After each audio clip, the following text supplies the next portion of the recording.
Yes, guys, you know what time it is. It's your boy David at the Irish Hotspur, Ireland's #1 Spurs fan, bringing you Tottenham in the 80s with the grey-haired gang. We are -1 tonight. Arthur, unfortunately, he's not well.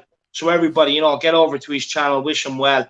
Drop him a little message under his videos and let him know that you're thinking of him. Description for Ask Arthur is in the channel below. But look, Philip, how are you keeping, my man? Yeah, great, David. Thank you. Yeah. Just recovering now after the excitement of Sunday evening. Oh, exciting it was. Simon, how are you, my man? Living the dream. Living the dream, Dave. Living the dream. I'm fine. I'm fine. How are you? Sunday? Sorry? Are you a bit gutted after Sunday? I was gutted, but I'm over it now. Yeah. I'm thinking about look, you can hold your head, your head's high, Yeah, we done well. The boys done well. No, they did, to be fair. You can definitely leave the tournament with your head held high. But look, guys, we did leave off last time with Birkinshaw, basically leaving the club. But look, before we get into it, guys, make sure you do smash a like on the stream, a subscribe on the channel if you're new. It's all really greatly appreciated, and feel free to help support the channel. But massively get your comments in the comment section, especially if you want to, share some of your memories over this time period. But look, we'll start with you. We'll give a few people a shout out first. Actually, sorry, ATM Nerd, big yourself up. I hope you're keeping well. Heiberg the General. Yeah, look, sorry, we had technical difficulties on the first run, but here we are back again. Caleb Newsom, big yourself up. Brian Daigle. Hello, everyone. How are we all? I saw the word Gascoigne in the thumbnail, and you got me hook, line, and sinker. Nah, big up, Brian, and big yourself up. We have Tin Man 007. Big yourself up, Tin Man. I hope you're keeping well, my man. We have Aidan Doherty. Hi, David. Hi, Philip. Hi, Simon. Big up, Aidan. I hope things are well, lad. We also have JC as well, who was here last week with us. Big up, JC. I hope you're keeping well. He says good evening, lad. So, look, what we will be going through is the 84-85 season, 85-86, 86-87, what season that was. We'll be touching on Paul Gascoigne signing, Ray Clements retiring, Steve Perryman retiring, Terry Venables coming in charge, and of course, we have the signing of Gary Lineker in here as well, along with the financial troubles, and we'll be ending with the boys' team of the decade as well. So it should be an action-packed show here tonight. But Philip, we're going to start with you. Start with the 84-85 season. Look, Spurs announced the Birkinshaw's own assistant, Peter Shreeves, as manager. What do you make? What do you make of what happened there? Yeah, I mean, it was a fairly logical move because there was a bit of symmetry there. There was no getting used to the club. Shreeves knew the club very well, and he hit the ground running. I mean, the 84-85 season, I think we ended up finishing third with 77 points. Which is no mean feat. But my abiding memory of that season is the absolutely sickening thought at the end of it, that because of what happened in the Hazel Stadium, that British clubs were banned out of Europe. Yeah. So hats off to Liverpool fans for causing that, because, I mean, that was just terrible, I know they always say they're the victim, but my God, everyone else was the victim that year because of their antics, But no, it was a good season. It was like coming after the win in the UEFA Cup. It was the team was on a high and obviously kept it that way. And fair dues to Shreeves. He did very well in his first season, very well. And was it a case of Birkinshaw putting Shreeves forward, or was it, Shreeves putting himself forward? I honestly don't know. I mean, I know. Or was there a bit of a backstabbing going on there? He was assistant. Sorry, Phil. He was assistant manager at the time, wasn't he? Peter Shreeves, the assistant manager. Yeah. Yes. He was Birkinshaw's assistant manager. He probably learned from the Bill Nicholson scenario when Bill tried to put Danny Blanchflower in and got knifed in the back because of it, So I would say it was a kind of a mutual agreement that the club decided Shreeves was good enough for the job. I don't ever remember anyone else being named for it at the time. I could be wrong, but I don't think so. Yeah. And Simon, what's your memories on Peter Shreeves getting the job? Were you ecstatic? Were you delighted? What's your thoughts on it? He was in the right place at the right time. He was like the reserve team manager at the time, so obviously he got the promotion to take over. His first season went pretty well. He came third, but obviously through the Heysel tragedy, we couldn't get into the UEFA Cup, so that put pay to that. His second season, he came about 10th, and he paid the price for coming 10th. He got sacked. But he had a good first season. Second season came 10th, and they parted ways after that. But as far as I know, he was a black cab driver, wasn't he, as well? Didn't have a taxi license. Black cab driver. Yeah. Right. So as soon as he got sacked, he must have jumped in the old black cab and off he went. But first season was good. Second season, he paid the price for coming 10th. It's just a shame we couldn't get into Europe because of the Heisel tragedy. It was. I mean, that ban stayed in for a number of years. I think 5 or 6 years. That went on for a while. That did. Yeah. Because Everton paid the price. I think Watford couldn't get into the Europe as well. Somewhere along the line. So there was a few teams that paid the price for that, including us. Yes. But 2 seasons, and that was it. He was gone after the second because it didn't go very well in the second season. So off he went into his black, drove off in his black taxi, and that was it. Yeah, Colin Turner says, he was a cabbie. He was a cabbie. Back to you, Philip. What do you remember from that season finishing third? Was it good football we played? Any standout moments? It's not a season, I know they did well that season. It's not one that sort of memory jumps out at me, to be honest with you. I mean, I think, as I said, it was a natural progression from the previous year. And I think I'm not sure how many games Stevie Perryman played that season, but I think he was kind of winding down at that stage. I'm not even sure if he was a regular in the team at that time. But like Glenn Hoddle was at his imperial best at that stage. I mean, this is when Hoddle was starting to attract attention from. It was the Harry Kane of the 80s. How long can Spurs hold on to Glenn Hoddle? Yeah. Another couple of years and he was gone, Yeah. But, another thing they did around that time as well. This is kind of loosely connected with the financial situation. They sold the Cheshunt training ground, with it being for the previous 20 years, for $4 million. Yeah. Now, I'm sure that went into Barclays Bank to keep the bank manager from ringing up every day. But, I went there a few times. I went there a few times to see him train down at Cheshunt. You could just walk in and watch him train down at Cheshunt. Wow, that's cool. You're allowed in. You're allowed in. Just go in, no problem. You didn't get stopped at all. Just went in and saw them train down at Cheshunt. Yeah. Time, Simon, same question to you. Was there any standout moments from that season?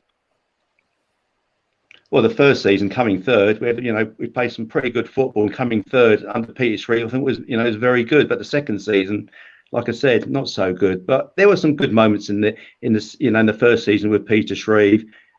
So we done pretty well. But like I said, the second season it all went Petong, and that was the end of it. So he came and it went. That was it, really. Yeah. Nothing, no really stand out. Like I said, the coming third was the big thing, standout thing that season under Peter Shreeves, coming third. And then it just was second season. It just fell away. Yeah. I remember one game of course. Sorry, Philip. I remember one game at the end of the season. I'm not sure if Everton actually won the title at White Hart Lane, but I remember they beat us at White Hart Lane. I went to that game. I think we lost 1-0. I think was Gary Lineker playing for Everton at the time. Yes, he was. I think he was playing for Everton then. He scored a winning goal.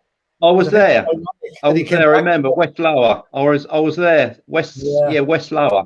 Yeah, they were a very good team, Everton, that day. We were played very well that day. Second at that stage, I think we were pushing hard. Yeah. That finished us off winning the league that game. That's right. That put paid to that. But Everton played very well that day. I think it was 1-0. I'm sure it was Gary Lineker who scored. They were a very good side, Everton, then. Yeah, they were. Season. That was under Howard Kendall, wasn't it? He was their manager. Yeah, a very good team. Everton were very good.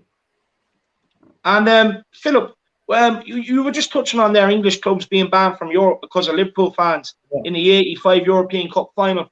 What exactly happened? They were playing Juventus in the final of I think it was the Champions League. It was in the Heysel Stadium in Brussels, and it was I don't know whether it was a crush or a barrier broke or something happened, but I mean it was mainly Juventus fans that got killed, but the Liverpool fans didn't cover themselves in glory. I mean they stampeded or got into the wrong section of the crowd. I'm not really sure. They try and get too many into where they're into their stand. Wasn't that what happened? It was behind the goal. It was behind the goal, wasn't it? Wasn't it behind the goal? It all started behind one of the goals. The inquiry obviously found Liverpool fans to be at fault because that's why they got the ban. But I think there was a fairly I think it was raised at government level between Italy and Britain there. That was pretty nasty at the time because like, it was a lot of Italian citizens didn't make it home from that match. You know, which should never happen. I remember. You know, it was a terrible night. Pretty Tragedy awful that. time. It was terrible. Yeah, bad memories. Bad memories. Of an antiquated stadium at the time, even then. Yeah, and probably contributed to the fact that there was so many people killed. You know, a lot of standing room and not many seats. You know. That's right. I know it happened behind the goal. Behind the goal, it all started kicking off. Right. Yeah. Yeah. Well, and tell me this, Simon. Why didn't they just give Liverpool the ban? Why did they give it to all English teams? Good point. That I honestly don't know. I really don't really know on that one, Dave. To be perfectly honest, I don't really know. Why? No worries at all. No worries at all. And I have one more thing to touch on that happened at the end of that season as well. I'll just take a few comments here, guys. We have Colin Turn. We have Killian Kenny. Big shout out to Killian Kenny, my man. We have Velvet Eye says no more Sweet Caroline. We have Riddy Ray. He says love from India. Good work. Colin Turner, I live 5 minutes from the old training ground. Great memories. Big up Colin Turner. And he also says people were getting pushed towards the front. That's what I found out to me. But guys, Steve Perryman leaves the club after 19 years, 17 as a pro, and sets the record of 655 league appearances. Were you sad to see the end of Perryman, and why did he go? And we'll start with Philip and then go on to Simon. Oh yeah, I mean, he was a legend. He still is a legend. He was a club legend. Yeah. I mean, I suppose after 19 years, the legs were gone on him. He just wasn't fit. He wasn't, up to the rigors of the division at the time. And it was just a case of, like, as I raised the point, I think he wasn't a regular for the last season or so that he was at the club. And I suppose at the end, he just decided to pack it in and go. Like, I think he became involved with Exeter City or something after that. Right. I'm not, whether he became a director or managed. He was a manager, wasn't he, or a director? But he was, like, I'd say, along with Mackay, Greaves, Blanchflower, he's up there in the top 10 best ever players. Yeah. Brilliant guy. Brilliant. Wow. He made his debut at 17. He was 17, wasn't he? Steve Perryman, skinhead haircut. He was had a skinhead haircut, didn't he? Yeah, that's right. He was a superb player, Dave. I think he started playing in midfield. I think when he made his debut, centre midfield or the right side of midfield, and he got converted to right back. And he was a superb right back throughout those years. He really was, up and down that line, bombing it up and down. He's such a fit guy. He really was. But he was a legend, Steve Perryman. He really was one of the best players I've seen. He gave everything for that club, everything. After 19 years, of course, but nothing lasts forever, does it? But he was he's superb. You never hear anybody talking about Steve Perryman. Talk about all the older generation, but Steve Perryman name never ever really comes up for some reason. But he was a very good, 100%, player. Gave it his all. He was a superb player and a nice chap. He was a very nice chap. Yeah, Spurs through and through. Yeah, very good. Yeah. Well, look, that's Sorry, Philip. No, I was going to say nothing to do with Steve Perryman leaving, but in the night when the last game at the Lane, did he come back as one of the guests? Was he one of the players that came out onto the pitch at the end of the match? After I'm sure it would have been. The Lane. Probably, I don't remember, but I should think that must have happened. Yeah. Yeah, I just can't remember seeing him. I know the one we all wanted there, and he couldn't be there. Obviously, was Jimmy Greaves.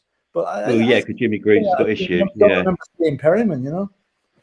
Yeah, you're right there. Yeah, I don't remember Steve Perryman coming out with all the others. No, I know he had health issues, and he has health issues, but maybe that caused the problem. He must be what is he? Late six? I'm 63. He must be in his 70s. Steve Perryman. He'd be 34. He'd be pushing 70 now. I'd say be pushing 70. So he's older than me. Yeah, I don't know anything about health issues, but no, like you said, you're right. He wasn't there that day. All the players came out. Yeah. The farewell. No, I don't think so. Interesting. Colin Turner says, Steve Perryman, the most consistent performer I've ever seen in a Spurs shirt. Never had a bad game. I patted him on the back when he made his debut at 17. Rock solid, Tottenham through and through. Big up Colin Turner. Great comment. He was. Ed says, selling Clive Allen destroyed us. Never recovered. And Velvet Eye says, the FA Cup final of 91 against Forest was wild. But look, Velvet, what I say is we'll be touching on the 90s. Next week, we'll be going through the 90s. This week is about the 80s going into the 90s. But guys, moving on to the 85-86 season. You know, at the start of the season, we signed Chris Hoddle and Paul Allen. Philip, again, what do you make of these signings? Good signings for the club? Yeah, I mean, Hoddle was a great signing. I mean, Hoddle was an exciting player. I mean, seeing Hoddle bombing down the wing there, he must have given full nightmares. Paul Allen was a more, you know, quieter, you know, more, what would you say, not a flashy player, but really got stuck in the midfield and was a valuable member of a team there for a couple of years. You know, I was playing with his cousin Clive. And, little player. Paul Allen was a good, solid player, and you know did a lot for the club at the time he was there. You know, he scored goals as well. Scored some goals. I mean, Hoddle flying down the wing there with the hair flowing behind him. He was something else now. You know? Hoddle and Hoddle. Hoddle and Hoddle. Don't forget the song. Diamond Light. The only song worse than Ozzy's Dream was the one with the Hoddle and Hoddle.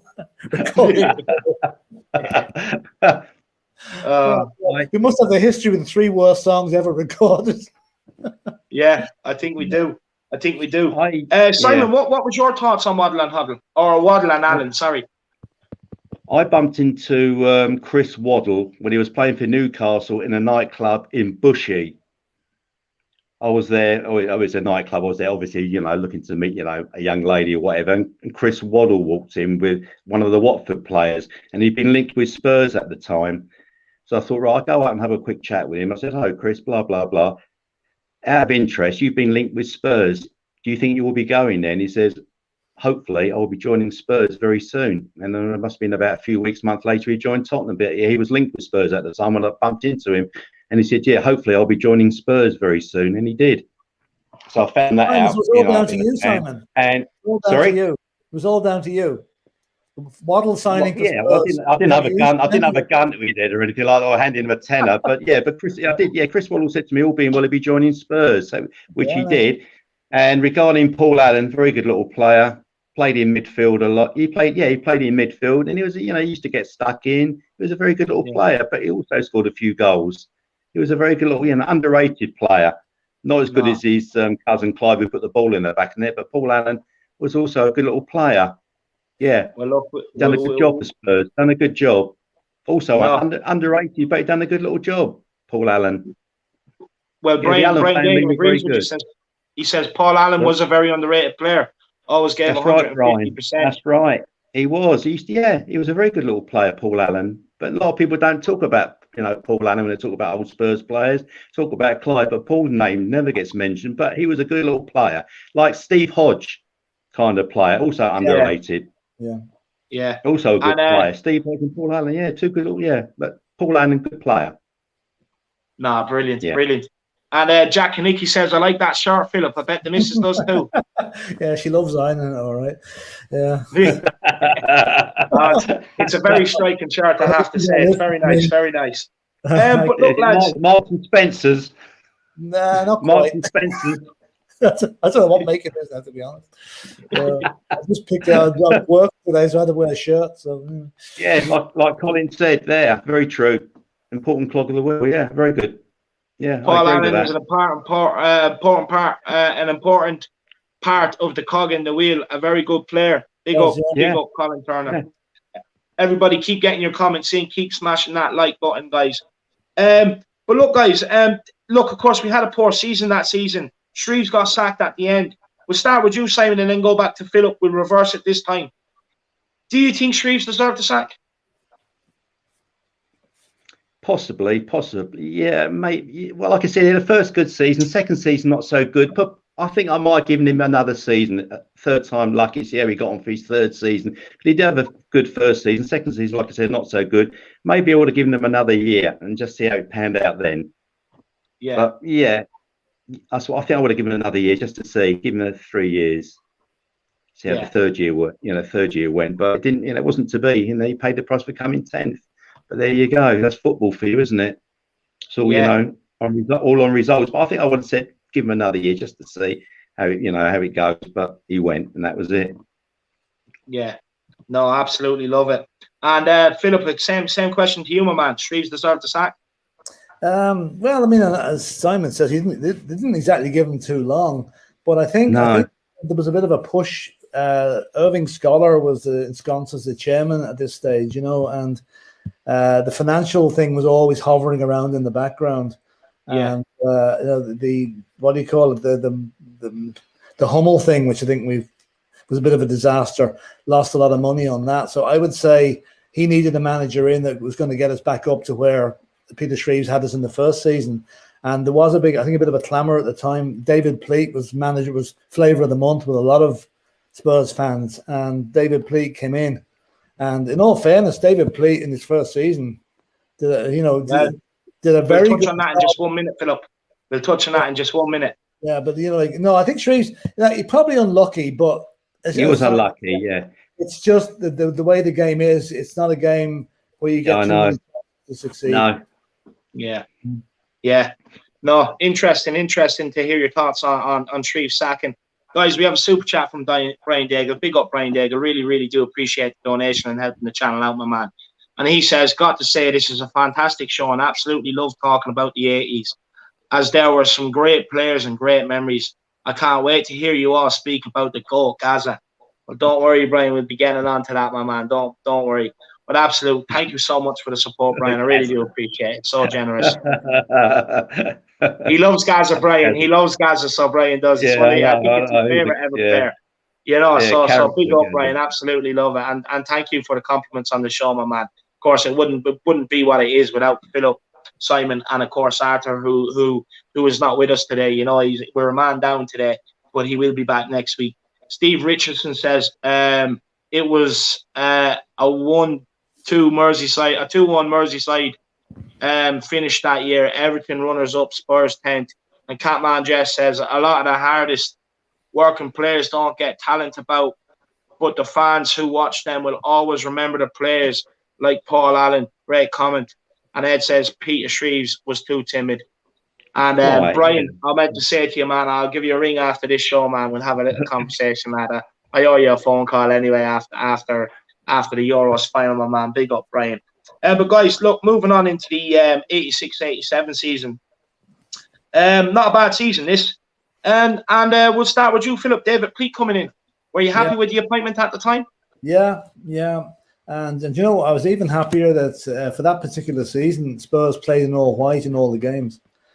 There was no blue shorts. It was like the European night every game with the blue shorts on them or the white shorts on them. And that's the season of Clive Allen. It was a defender's nightmare. It's just a pity he finished up one short of the 50. But I think 49 goals in the season was just incredible. And he had Waddle and Hoddle. My God, the ammunition he was getting. And just imagine if you had Waddle and Hoddle supplying the bullets for Harry Kane.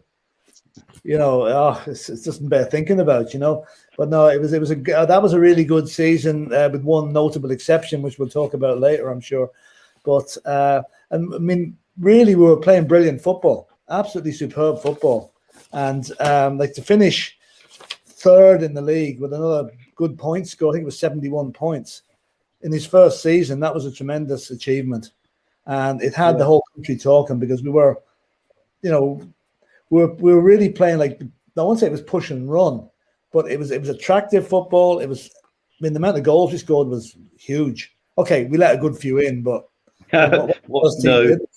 nothing changes. Nothing changes, but no, great season up to a point, and I'll rest there. Yeah. Well, we'll touch more into the season. I just want to get Simon's thoughts on David Pleat being appointed at the time. Were you happy with the appointment? I've always liked David Pleat. I think he's very, football minded. He's very good. He's an intelligent guy. He knows his football. So I was very happy to see David Pleat come in. But that season, he was manager. It was a pretty good season. It was good on the eye, especially with Clive Allen playing up front and getting 49 goals that season, playing a 4-5-1 system. It was superb that season. But unfortunately, we lost in the cup final. We done pretty well in the league, but. I like David. I still do like David, but he's Tottenham through and through as well. He brought some good players to Spurs as well in the past, but that season it was good. It was nice. It was very good football, and I was very pleased for Clive Allen banging all those goals. And me being a goal scorer as well, I was very pleased for Clive Allen. But having Waddle and Hoddle, supplying the bullets for Clive Allen to put the ball away, we had a very good team then. It was very good, but Pleat wasn't there long, was he? No, not He didn't only, take 2 I money. believe, not only was he picking up players, he was also picking up women too, I believe. Yeah, Yeah, he took the wrong turning in the car a few times. I think that's the reason why he got sacked. But I don't want to get sued, so I better be careful what I say. Might be a Yeah. lawsuit for me otherwise. No, So you won't. yeah, Sure, it's he factual. It got happened. sacked. They can't sue He you got over it. sacked. He got sacked because his car broke down on the way to the game or something. But look, we'll touch a bit on that on the end. But back to the David Pleat changed his style at Spurs. He went with a 4-5-1, Philip. Yeah, that's right. Yeah. That's right. And yeah, how did that work out? And was it a massive change at the time? I think it was because, I mean, 4-4-2 was probably king at that stage. 4-3-3 was coming in. 4-5-1 was nearly, well, not say revolutionary, but it was very, very unusual. I mean, and I don't think a lot of teams could cope with the kind of the 5-man midfield that we had, especially when I'll just run through the names there for you in the midfield. It was Hoddle, Ardiles, Allen, Waddle, and Steve Hodge. Yeah, that's right. I mean, you had Allen and Hodge kind of holding the bit in the middle. Winning the ball. Look at the three creative guys you had. Waddle bombing down the wing, Hoddle pinging the passes all over the place, and Ardiles doing the same. I mean, that was a midfield to die for. It really was. That was a dream. It was a bit threadbare at the back.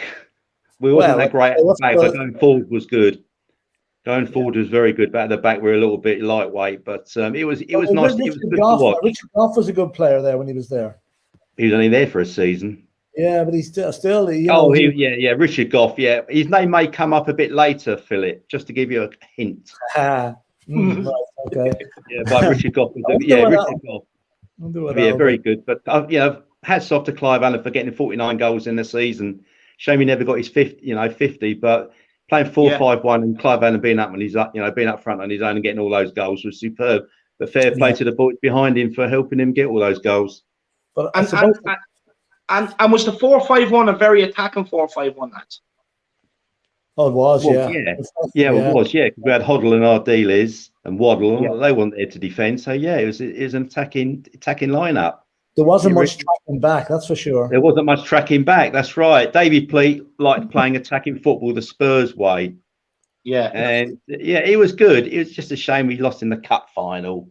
Then we lost in the semi-final as well against the Arsenal over 2 legs. But I like David Pleat. David. No, it's also Hoddle's last season as well, which is a sad one, Yeah, he went out, didn't he, scoring a superb goal against Oxford at White Hart Lane. No, that was absolutely brilliant. I mean, he went off to France. Didn't he go off to France? Monaco? Yeah, Monaco, I think. Yeah. Monaco. Yeah. But that had been flagged for a while. I mean, it was a bit like Harry Kane.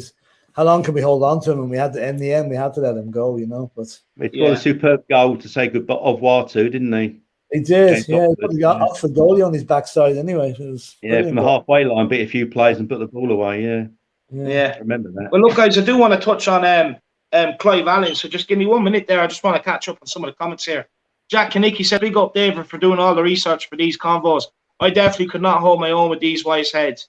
Big up, Jack. Really appreciate it. I'll get back to that one now in a second, Jack. JC says, can Philip tell us about the cup final mix-up with the kit? Typical Spurs. Yeah, I've got that. That's what I want to talk about. What was that about? I don't remember. We'll get on to that in a few minutes, JC. It's a good one. It's hilarious. I can't wait to hear it. Brian Dago says, as the Bale flag started by, but my version, Gaza, wife, life, lol. Absolutely beloved, Brian. Just don't tell her our little secret, the Irish Hotspur. No, look, I'll try not to, lad. I'll try not to, but I like that. You should definitely get that as a flag in your background. Eddie Ryan says, he done wonders with Luton. Ed says, big up David Pleat. Colin Turner says, should have won the league under Pleat. Jack Kanicki says, fantastic answer on that 4-5-1, Philip. I was very interesting for the hipster fluffy drink fans like me. Stephen Richardson. I like the way Simon nods his head like he knows exactly what he's talking about. He does, that we know Simon definitely calls Jack that now anyway. Jack the Stat Man. Stephen Richardson says, reverse finish Everton champions, Liverpool runners up. Ed says, Arsenal fans destroyed Pleat at the Lane with blow up doors. He didn't last long after that. Stephen Richardson said, what a team he had in the 80s, 100%. But look, guys, I want to start with we'll start with Simon on this one. It's Clive Allen, of course, finishing the season on 49 goals, setting the record. But is there any standout goals for you? And how amazing was he to watch that season? Just because, look, 49 goals, basically he scored one goal every game, more or less. Yeah, superb. Oh yeah, like I said, getting 49 goals. Can you see Harry Kane getting 49 goals in a season? No. Can you see Can you see anybody getting 49 goals in a season ever again? So it's remarkable what he done. It's a shame he didn't win nothing either, scoring all those goals that season. He didn't win a trophy, but he wasn't the quickest centre. He wasn't the quickest centre forward. He wasn't bad in the air. He could, he could hit with was his he right. More of a poacher? Sorry. Was he more of a poacher sort of striker? Yeah, he was very good in it. Very good in the. I think he's very good with his back to goal as well. He could, he's very good in the penalty area. He's pretty good outside the area with his right and left foot. He was a very clever centre forward. Not the best centre forward we've ever had. I know he got 49 goals that season, so which was very good. He's not the greatest centre forward Spurs have had, but he was a very good player. He really was. But also, I don't think he ever got did he ever get an England cap? After that season playing for Spurs, or before, did he ever play for England at all? Did he ever get recognised by England? If he did get any caps, it was very few. I don't remember him playing for England, but like I said, he scored some good, very good. Nothing comes to mind as such, but he was a very good centre forward. He was superb that season, playing in that 4-5-1. But he had some very good players behind him, supplying the bullets for him to fire. So yeah, hats off, Clive Allen. I have to say though, Simon. Before we get Philip's thoughts on Clive Allen, I just want to say quickly, Philip has come dressed for the occasion. He has the flat hat and has the flat cap and everything else. That's it. That's what I'm talking about. That's what I want to see. Big up, Simon. Absolutely love it. Yeah, I didn't let you down there, Dave. No, look, you had it at the ready, lad. That's what I like to see. But look, Philip, Clive Allen, any goals that comes to mind? Again, not seeing every match on TV, I just can't think of anything off my head. But what I always remember thinking at the time, he was the way he poached the goals and his thinking. He had a very quick brain. He was able to know what Hoddle and Hoddle and our dealers were putting the ball. So I know a lot of the time, a lot of his goals would have been not tap-ins, but they weren't 20-yarders. They were kind of 5-6 yards side footers. He wasn't a big guy. He would have been maybe 5'9", 5'10". So there wasn't that many goals in the air. But his instinct and his positioning in the penalty area was second to none at that stage. It really was good. Probably the best we've had since Jimmy Greaves. And maybe I can't think of many more since that have been as good as him. Probably Gary Lineker and what would you say, Klinsmann, obviously. But there are not that many more. He was one of the best poachers of goals we've had in the last 30 years. Well, look, just by his scoring record, Clive Allen's scoring record alone, we had a good season that season. And look, let's get into it. That season, we were knocked out of the League Cup semis by the Scum. Lost out on the league title to Everton and lost out on the FA Cup final to Coventry, losing 3-2. Oh, God. That's heartbreak. I cried my eyes out after that game against Coventry. I cried. I was like a baby. My son was only one, but I cried more than him that day. I was gutted, absolutely. I just cried and I cried and I cried as soon as that final whistle went when we lost against Coventry 3-2. I was in a bad way that day. One of the worst I've ever known it being a Spurs fan, losing against Coventry then. Because we got off to a flying start, didn't we? The first 5 minutes or so. Yeah. Talking about Clive Allen. Clive Allen put us one up. I felt so sorry for Gary Mabbott getting the own. Gary Mabbott even scored for Spurs, but he scored in both ends, didn't he? Unfortunately, the goal he scored in up our end was an own goal that gave Coventry the win 3-2. But I felt sorry for my son as well, because I brought him a Spurs. He was only one, and I brought him a Spurs hat to wear on that day. Not that he knew anything about it, but he was only one. He sat on my lap, and we sat there watching the game with my wife at the time. And just as soon as it finished that game, I just turned the TV. I didn't want to see Coventry lift the cup, and I just cried my eyes out. I was gutted that day, absolutely gutted. It was a bad one. It was bad. It really was. I cried my eyes out. It was just disappointment after disappointment, wasn't it? The League Cup, then the league, then followed by the FA Cup. Yeah, I felt so sorry for David Pleat that season, because we really had a good season, but We just, getting knocked out against Arsenal over 2 legs was bad in the Carling in the League Cup at the time. I think we won at Arsenal in the first leg 1-0 with Clive Allen scoring, but he'd done us at White Hart Lane by a couple of goals, so that wasn't very good.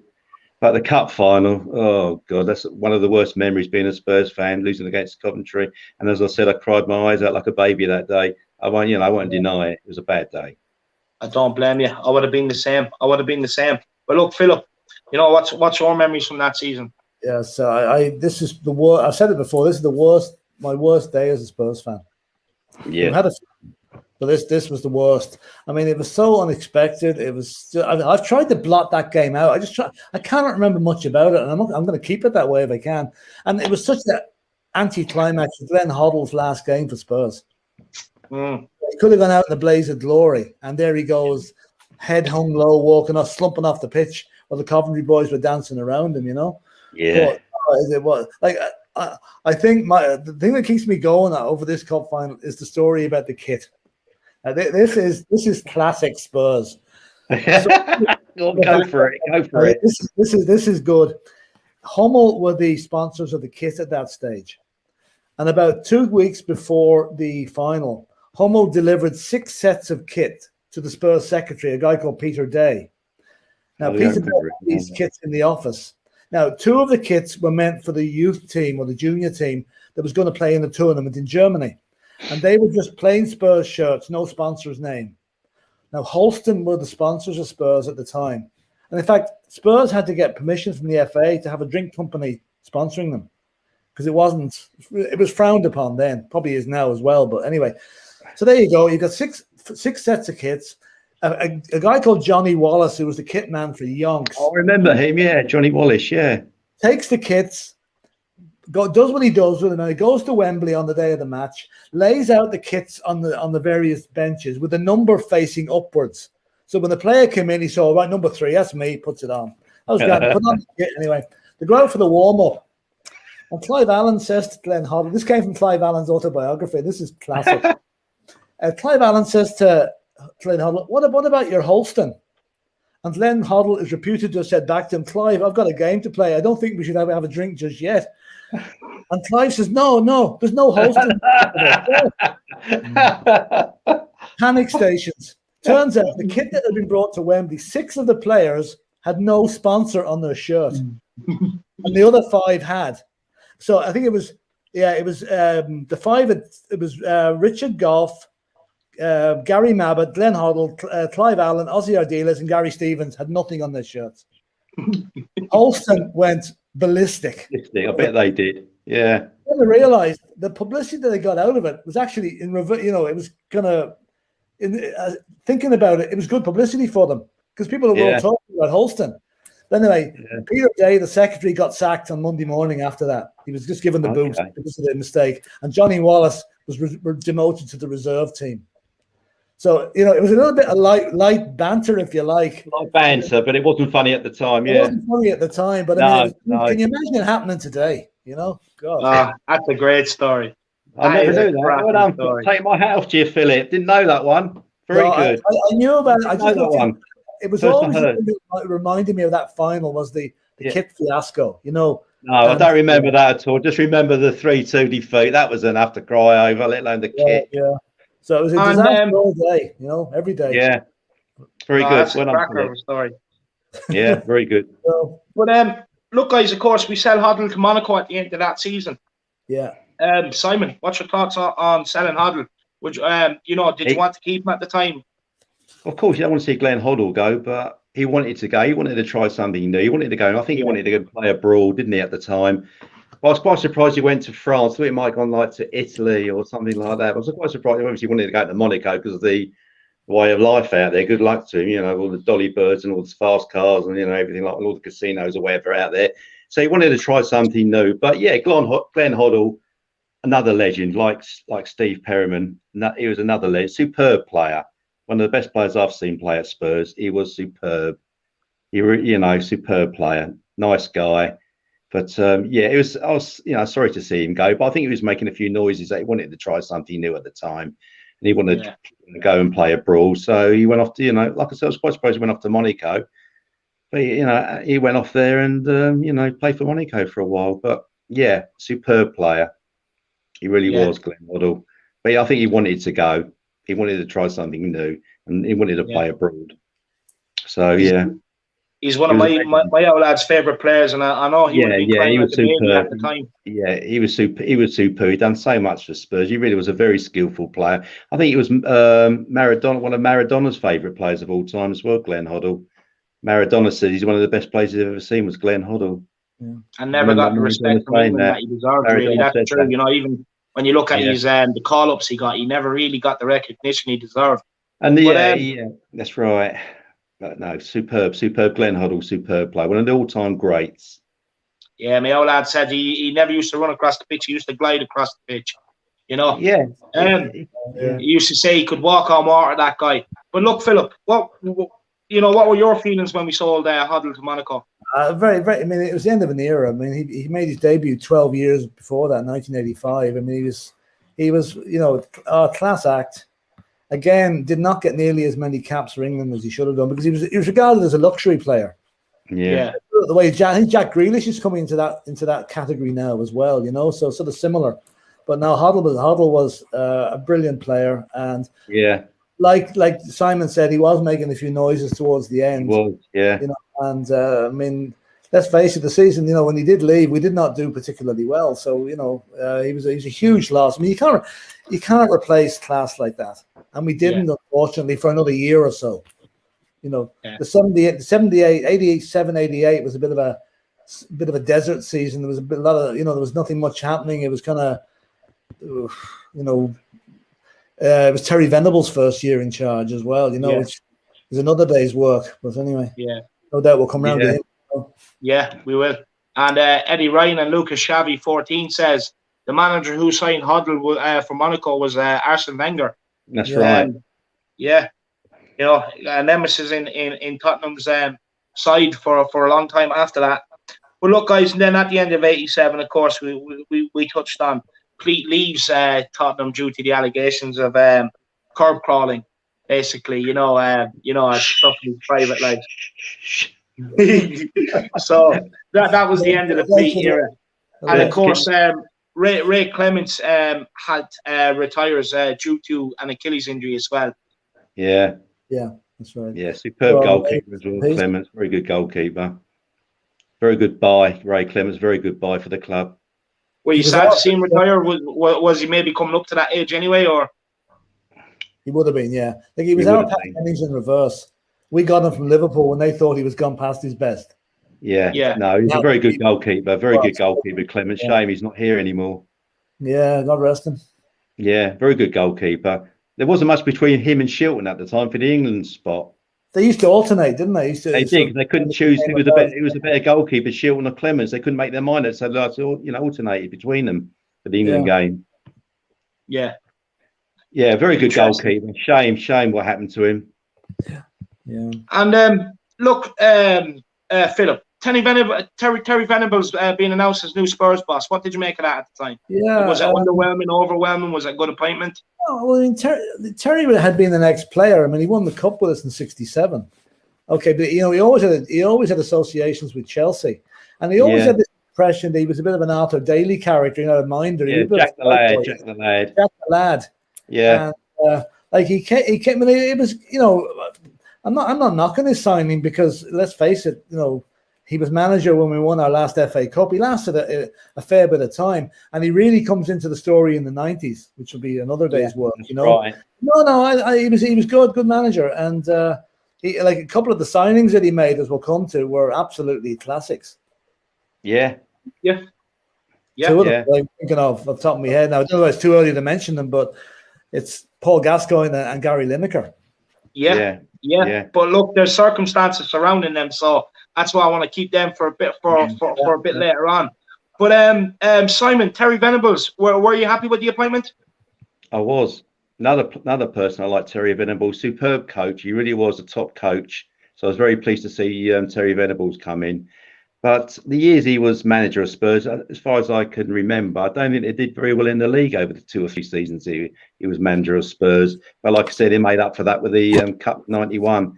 But regarding the league positions over them 2 or 3 years he was in charge. I don't think ninth, 10th was it? We came them 2 or 3 seasons. The first season he was in charge, we finished 13th. 13. Yeah. So there you go. You see, so he didn't pull up many trees in the league, but he won us the cup in '91. Yeah, he led the lead. The last season of the 80s, we actually came third, 89-90. So he was leading into the cup win at that stage. Yeah. He was. Yeah, but he was a very good coach. A lot of players said he was one of the best coaches ever. Terry Venables. A lot of players said he was a very good coach. They learned a lot from him. Yes. Yeah. Interesting. Jack the lad. He was a bit of a Jack the lad. Sometimes you need a manager like that, Sometimes you need a manager like that. He was a Jack the lad. He's a bit of a Cockney boy. Nothing wrong in that. He was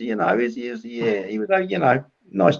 Also a nice chap, But I'm glad he won the cup and everything, which was good. That's the last time we won the FA Cup. So yeah, hats off to him for winning us the cup in '91.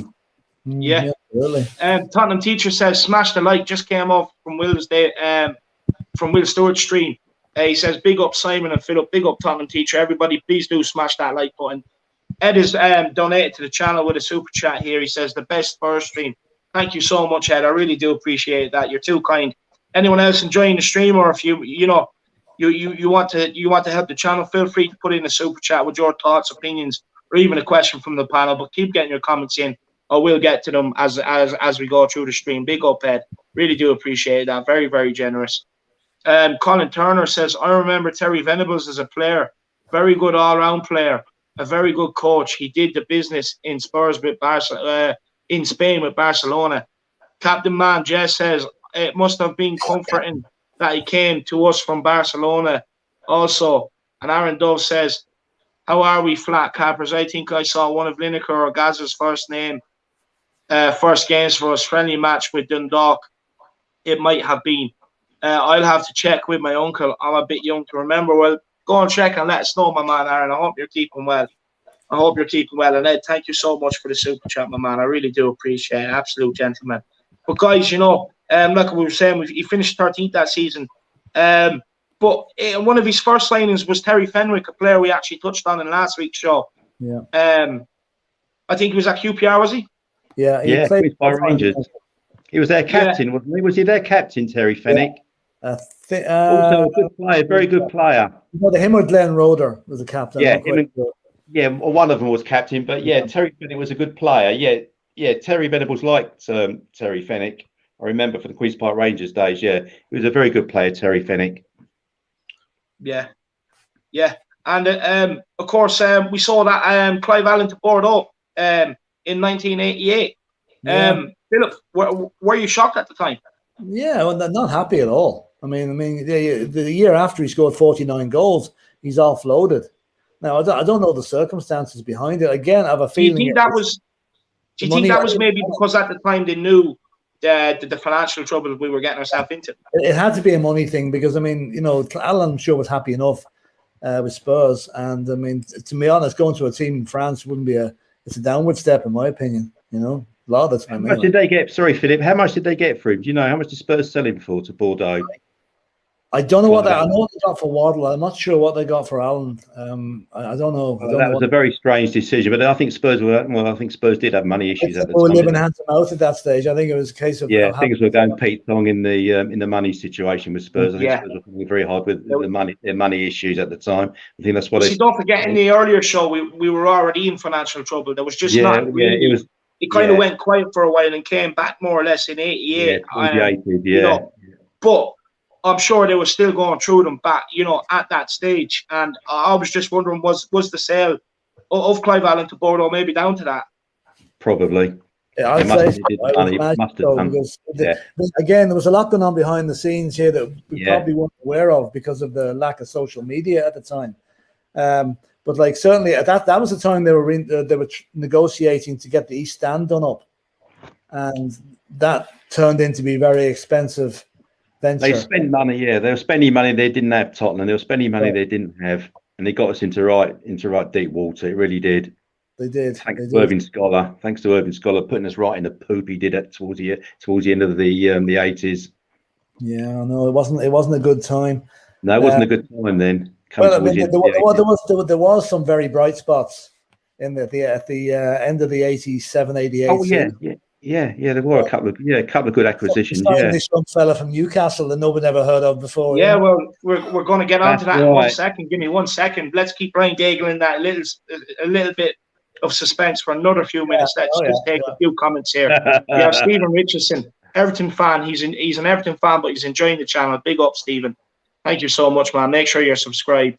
And I'm glad that you're an Everton fan. You're enjoying the channel. Thank you so much.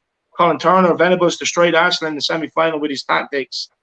Eddie Ryan says, if he played for another country, he would have had 100 odd caps at the time. England only wanted workhorses in midfield. Has to do with Hoddle.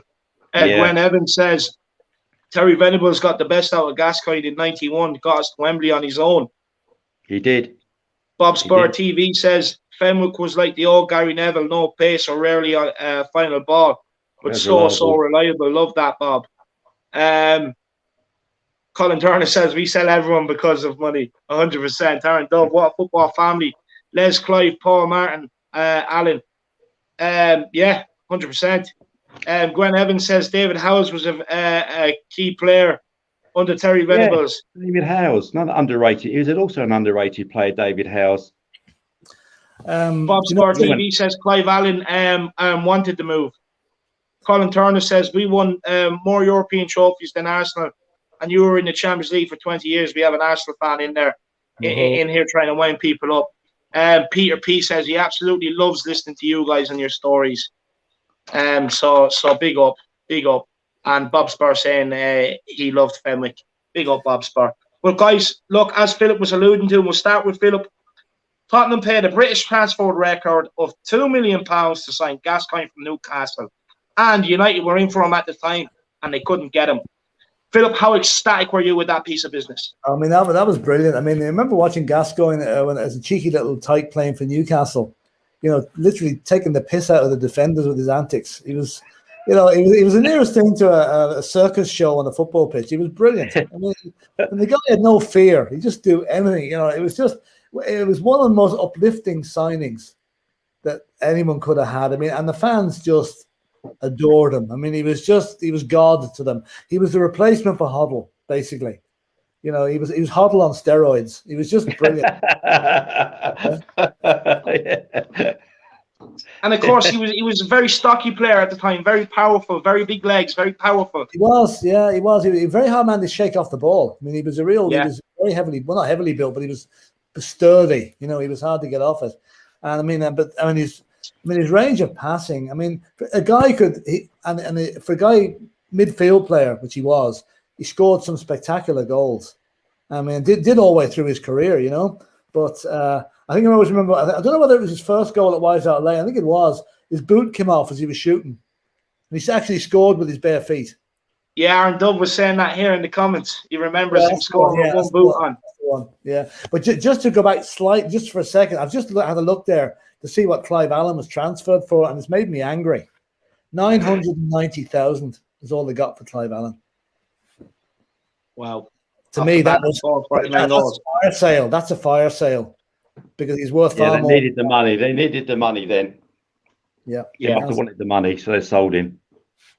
Yeah. Before we get Simon's thoughts on Gascoigne, Bob Spur says, I'd leave my kids for Gaza. Interesting, Bob. Interesting take. And Gaza's Colin Turner says Gaza's performance in the FA Cup in '91 was the nearest thing I've seen to a one-man team. Yeah. And Aaron Dove says he'd be worth Harry Kane money now. 100%. I fully agree. And look, but Philip or Simon, how ecstatic were you to get the Gaza deal done at the time? I was surprised, very surprised that we signed him, because what I heard and what I read, it was he was on his way to Manchester United. Alex Ferguson convinced Gascoigne to join Manchester United, and he was up for it, Gaza. And I think also Liverpool were in for him as well. And then as far as I know, Terry Venables convinced Gaza to join Spurs. It was down to Terry Venables getting Gaza to come to Spurs, not to Manchester United. Because as far as I know, he was on his way to Manchester United. He told Ferguson, "Yeah, I'm happy to join you." But thanks to Terry Venables, he changed Gaza's mind and he joined Spurs instead. So that was superb, a superb player.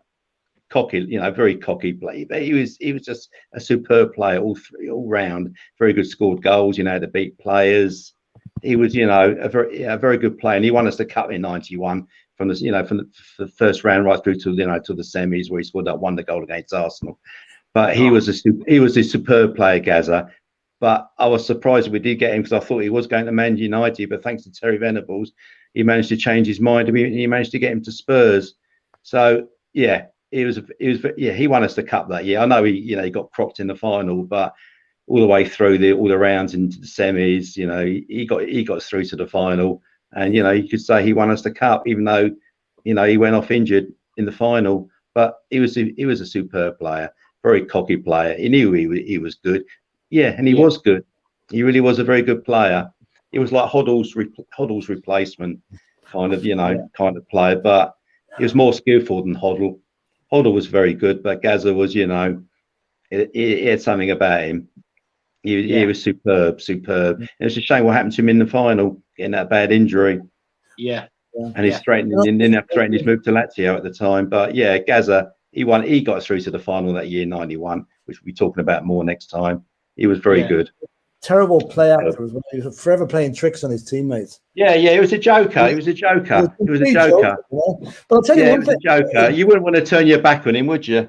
No. But I'll tell you one thing. It took a while for him to settle in, because I remember a time in that Gazza's first season, Spurs were actually bottom of the league for a while. We'll touch on that now. We ended up finishing sixth, but it certainly was a struggle at the start, because I'm sure bringing a player like him in took a while to adapt. But once he did, Terry Venables got the best out of Gazza. Yeah, we'll touch on that season now. Just take a few comments here. It's going off the chain with some of the people here with their Gazza. Brian says there's a very funny, very, very funny transfer story with Gazza and choosing us over United.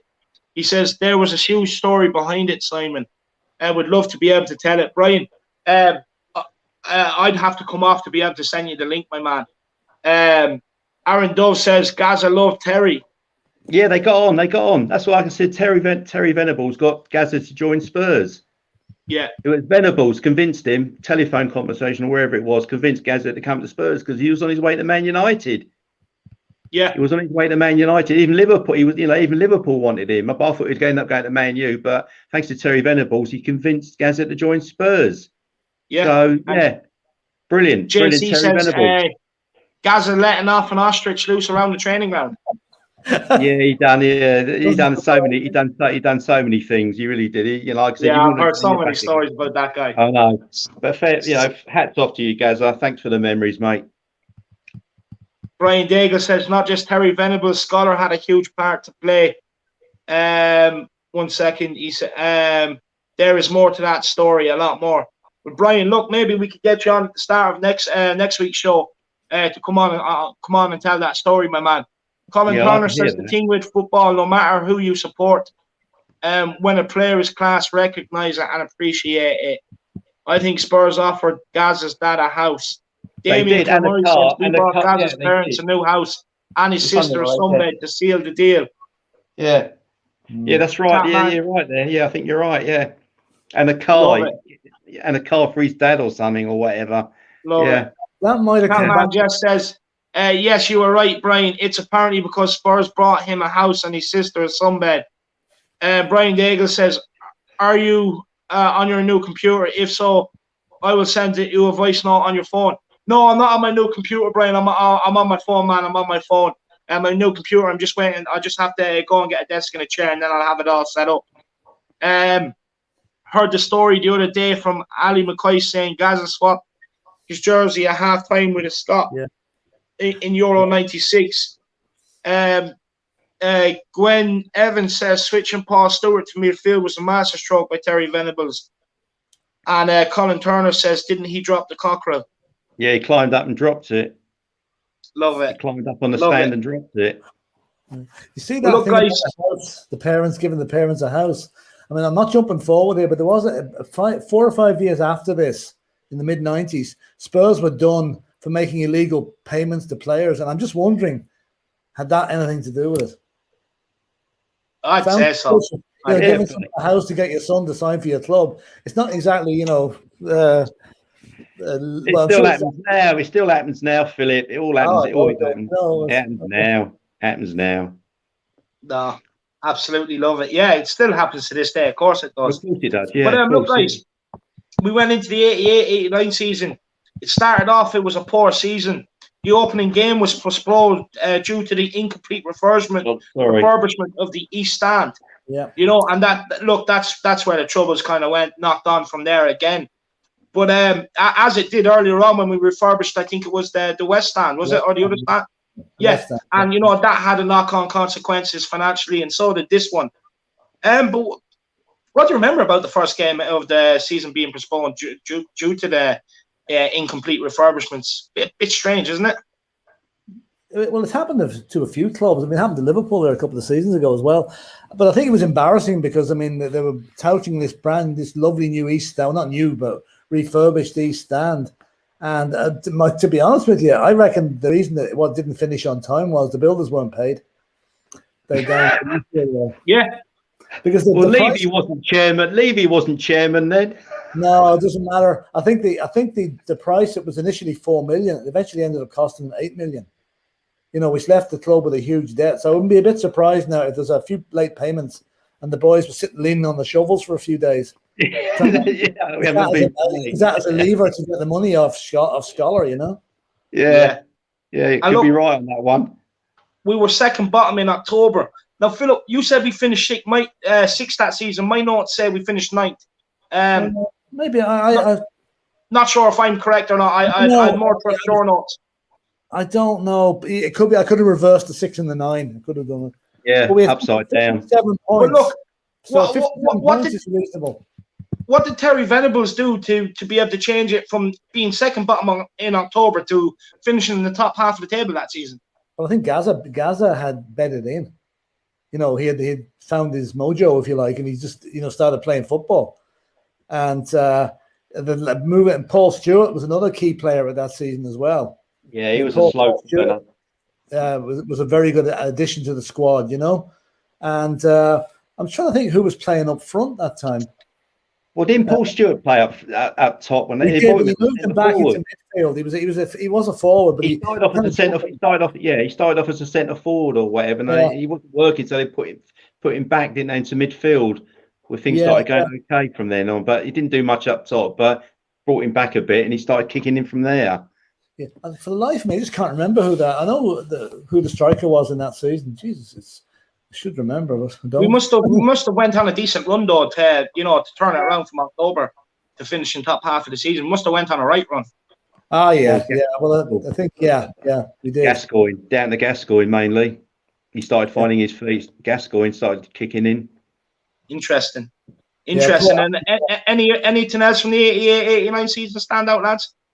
Not really, no. Apart from the rumours of the financial issues were starting to gather pace at that stage.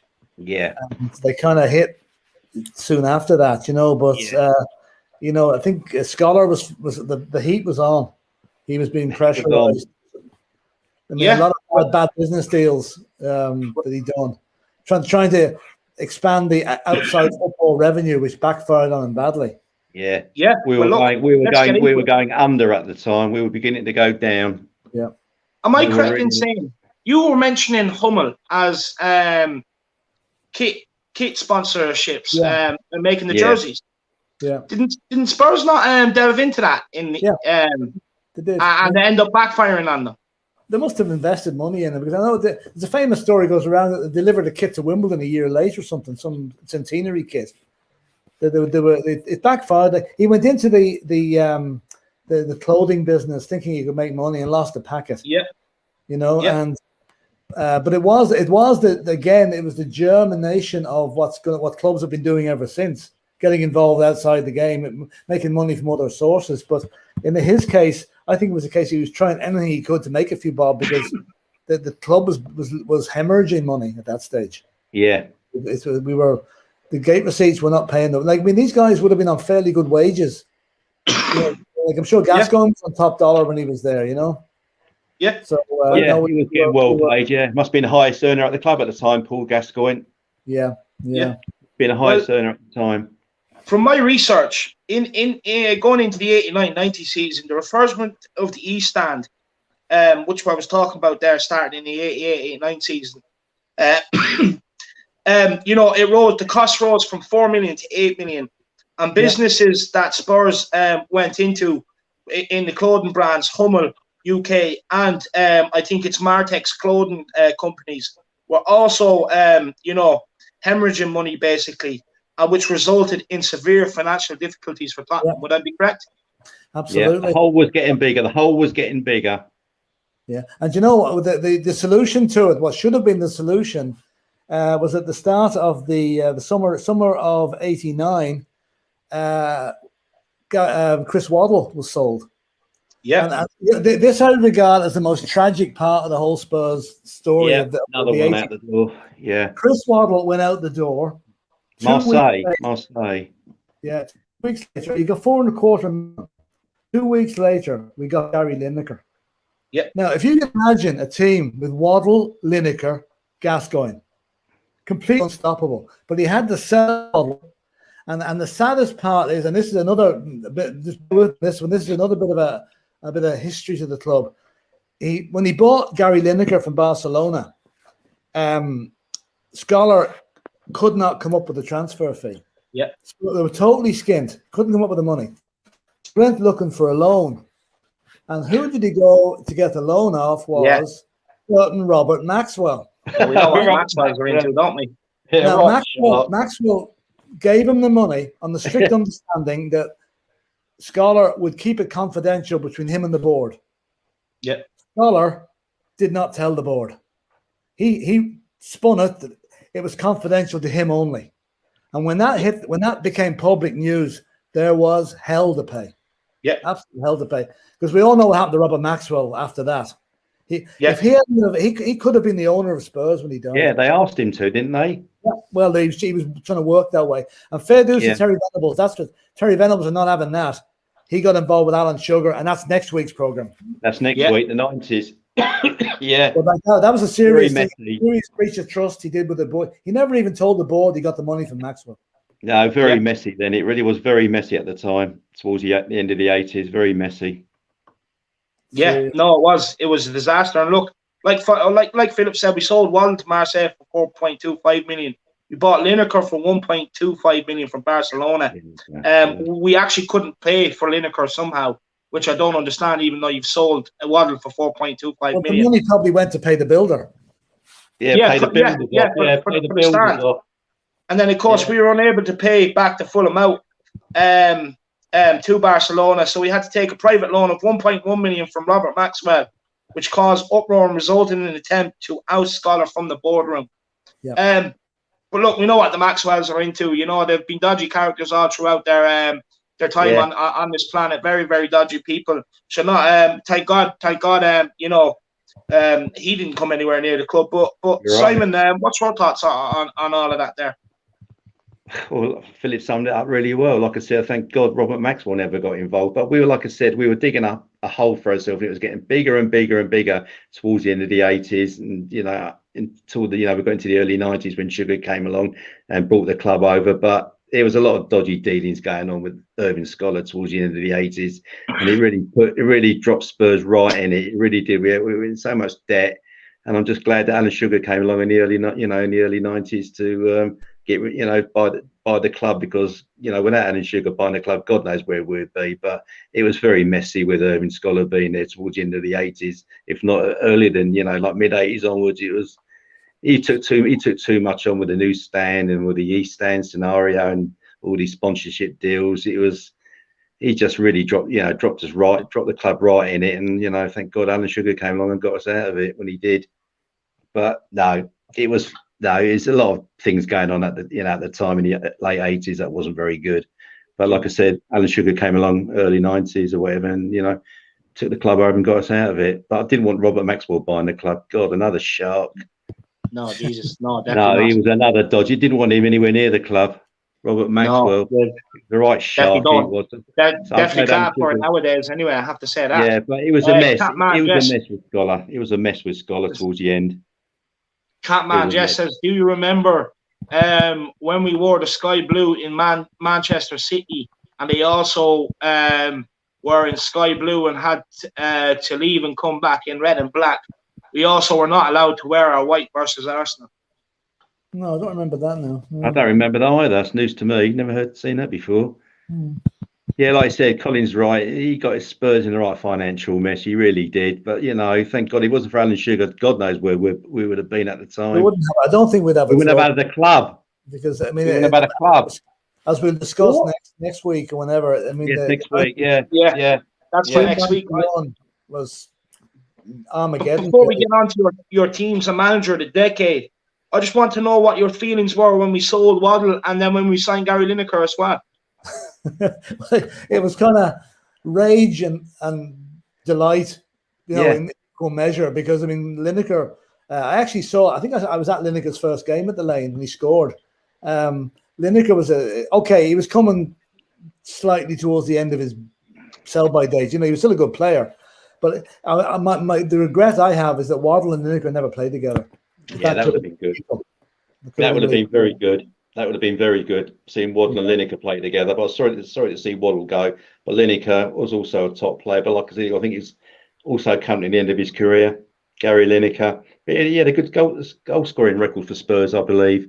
He did, yeah, he did okay. Sorry? He did okay, and he got his cup winners medal as well, you know, so. Yeah. Like I said, he scored in the cup final. Yeah, Gary Lineker, also a very good goal scorer. But like I said, I think he was coming to the end of his career at the time. He was slowing down a bit, but he did have a good season. You know, good. How long was he there for? Couple of years, Gary Lineker. 2 years. He left in '92, I think. I think he scored about 60 odd goals in 2 seasons, didn't he? About 60, 60, something like that, over 2 seasons, in about 120 or 130 odd games or something like that. Yeah, but he was Gary Lineker was also a top player, but it's a shame we didn't see him play with Chris Hoddle at the time. Hoddle went, Lineker came in. Well, look, interesting. But look, guys, we're going. That's the end of the 80s. We are going to get on to the 90s next week. But I want to get the boys, as we do after every decade, get their team of the decade and their manager of the decade to manage that team. And look, Simon's laid down the gauntlet here. You know, he wasn't happy with his team last week. You know, I think Philip kind of won that with his team last week. And Simon's looking for revenge today. Simon said, you know, beforehand, he drew the battle lines and he said to Philip, your team is not beating my team. He's so confident in it. So look, I want to hear Philip's team first, and then I want to hear Simon's team. So Philip, give me your team and your manager. Okay, in goal, Ray Clements. Now I've put Steve Perryman at right back because I had to slot him in somewhere. He had to be somewhere in the team. Richard Gough, centre half. Graham Roberts, centre half. Chris Hughton, left back. Midfield. Now, this midfield would probably lose about 14-0 in the present climate.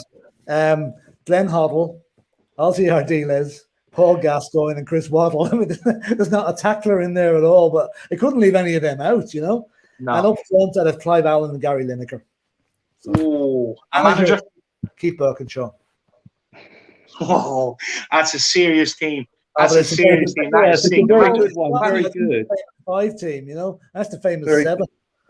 That's a very good team, that is, Philip. Very good. Are you nervous, Simon? Is it better than yours? I don't think so. Anyway, right, let's have it. Right, excuse me. Ray Clements in goal, obvious choice. Right back, Steve Perryman. Left back, Chris Hughton.